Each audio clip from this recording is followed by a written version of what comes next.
రేపు స్థానిక ఎలక్షన్లు ఉన్నాయన్న, దాన్ని ఎన్ని మీరు కైవసం చేసుకుందాం అనుకుంటున్నా? నువ్వు చూడు మనలో చెప్పండి నాకు. మేము ఏమీ లేని టైంలోనే దాదాపు మెయిన్ ఏంటంటే అన్నిట్లో పోటీ చేయించాం. ఒక 5 పంచాయతీలు తెలుగుదేశం పార్టీ సపోర్ట్ చేసి కలగలిగాం. కాపా శ్రీనివాసరావు గారు, మన పనసానపల్లి నాగా ముసలయ్య గారు, మెట్టగూడెం కొనకాల నరసింహరావు గారు, గోళ చిన్నయ్య గారు, అక్కడ ఈ గ్రామం అసలు లిమిటెడ్. ఒకటి కాంగ్రెస్ పార్టీగా కిషోర్ గారు ఆయన గెలిచారు. సీతనాపురం గ్రామం కడమయన్ని వైసీపీ పార్టీయే కైవసం చేసుకుంది ఆ రోజున. మ్యాక్సిమం ఏంటంటే ఈ రోజున నేనైతే ఇప్పుడున్న పరిస్థితుల్లో ఆ నెంబర్ తిరగబడే ఛాన్స్ ఏమైనా ఉందా? డెఫినెట్గా తిరగబడితే కదా అంతకంటే ఎక్కువ వస్తాయి. ఎలా చెప్పగలుగుతున్నారు?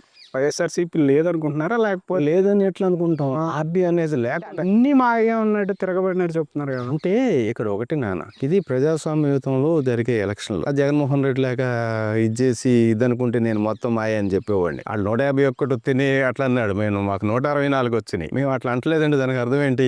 ప్రజాస్వామ్యయుతంగా వెళ్తాం కాబట్టి, ప్రజాస్వామ్యంలో కాబట్టి ఖచ్చితంగా మేజర్ పార్టీ మాకే వస్తుంది. అన్ని కైవసం చేసుకుంటాక ప్రయత్నం చేస్తాం. వైఎస్ఆర్సీపీ కూడా మీలోకే తీసుకుని 2 క్యాడర్ల నుంచి మీరు ఏమైనా పోటీ చేస్తారా? సో మీరు అట్లా వైసీపీ ఇక్కడ ఒకటి జరుగుద్ది నాన్న. అధికారం వచ్చింది కదా, అధికారం వచ్చిన తర్వాత అధికార పార్టీకి ఆశావహులు ఎక్కువ మంది బయలుదేరుతారు. వీటిల్లో ఏ పార్టీ సింబల్ ఉండవు కాబట్టి మన బీఫామ్ వచ్చే పరిస్థితి ఉండదు. ఆశావహులు ఎవరైనా సరే అధిష్టానం ఒకళ్ళు నిర్ణయిస్తుంది. కాదు కూడా నాకు బలం ఉందని వేసేవాళ్ళు కూడా ఉండొచ్చు, కొన్నిసార్లు ఉంటారు సహజంగా. కానీ ఇక్కడైతే ఉంటాయని నేను అనుకోను. ఏకాపక్షంగా అందరం కలిసి సమిష్టిగా గ్రామంలో నిర్ణయించుకుని మినిస్టర్ గారి సూచనల మేరకు చూసుకుని పోటీ చేస్తారని అనుకుంటున్నాను. ఎక్కువ కైవసం చేసుకుంటామని భావిస్తాను. అంటే ఒక ఎమ్మెల్యే ఎలక్షన్ లో మీరు ఏ అయితే ఇచ్చినా వాళ్ళకి నమ్మకం ఒకటన్నా తీర్చారండి మీరు?